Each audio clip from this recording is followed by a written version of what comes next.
Yo, Metal Mouth Media here with the Agonist. So it's been a while. I interviewed the band last night. We were in town, but that was years ago, and so much has happened since then. You happened. I happened, yes. And that was awesome. I think it was a huge improvement. That's just me personally. Oh, thank you. But how did you join the band? Did you guys know each other beforehand, or? No. They actually found me on YouTube when they knew that they kind of had to start looking for a new singer because of their situation. They just went on YouTube and started looking for, people doing covers. And that was how Danny found me, actually. And he contacted me. And, in the beginning, he didn't reveal his intentions right away, obviously. But we got to know each other a bit. And I demoed one of their songs. And then later on, he asked me if I wanted to join the band. Before joining the band, did you do a lot of growl, like scream singing and stuff? No. I've been singing ever since I was a kid, but I only got into screaming like maybe 6 months before joining the band. Wow, that must have been challenging, was it? Yes, it was really challenging, and looking back, I can definitely say that it was a learning experience. And I look back to, let's say, my performances the first year being with the band, and I'm not happy.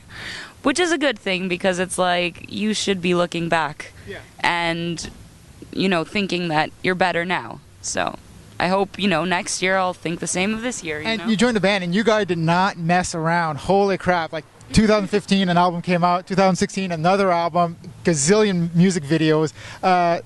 You guys don't have writer's block at all, do you? No. I mean, if you really think about it, too, we wrote both albums, like, within 3 or 4 months. Like from the day that we sat down and we said, let's put all our ideas down and see what we have. And that's just how it should be, I feel, like...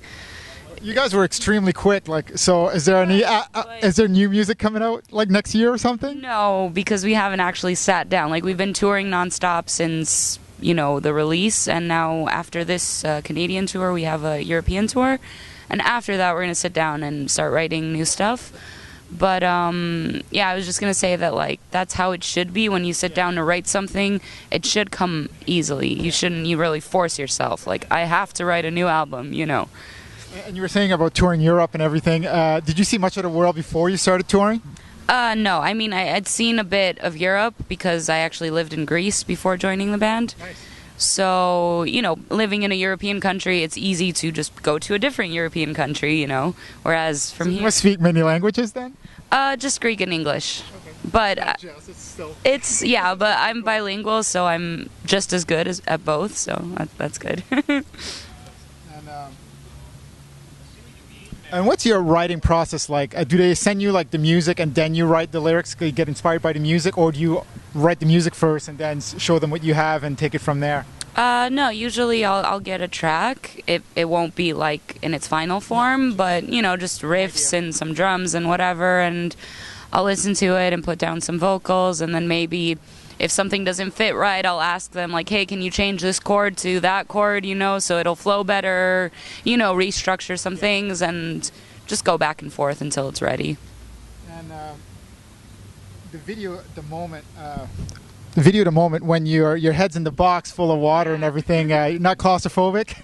No. Thankfully, that's a good thing about living in Greece as well. I would spend all my summers by the sea and swimming a lot and swimming underwater a lot. So when Chris Kells, our bassist who actually filmed the video, when he told me his idea, he was actually more scared than I was. I was like, okay, I don't know how I'll feel, but I wasn't terrified, going into it. It's so worth it. It came out it looks amazing. I love that video. And speaking of video, who came up with the concept for the video, Raven Eyes? I love that video. Oh, thank you. That was actually kind of came out back and forth. We were discussing as a band actually about The Hunt and potential video ideas. Then we decided for The Hunt to just go with a performance video. But a lot of the ideas that we had for that, Chris took and the initial inspiration and changed it a bit to make Raven Eyes. Yeah, it came out good. It's a very dark song, but it's great. Another video that I really enjoyed was the cover you guys did, Take Me to Church. I rarely say this, but I like your version more than the original. You guys killed it. And that being said, are you guys, do you think you'll do more covers in the future? I don't know about more covers yet. I like the fact that we took a song that wasn't rock at all or metal at all, and we kind of, changed the genre, because I feel that's what you should be doing. If you're doing a cover as a band, like if you're just a vocalist, you can sing it kind of how the original is. But if an entire band takes a song and they put it down from scratch, they should make something completely different. Yeah. Well, thank you for taking the time for the interview. This is Metal Mouth Media with the Agonist. Yeah!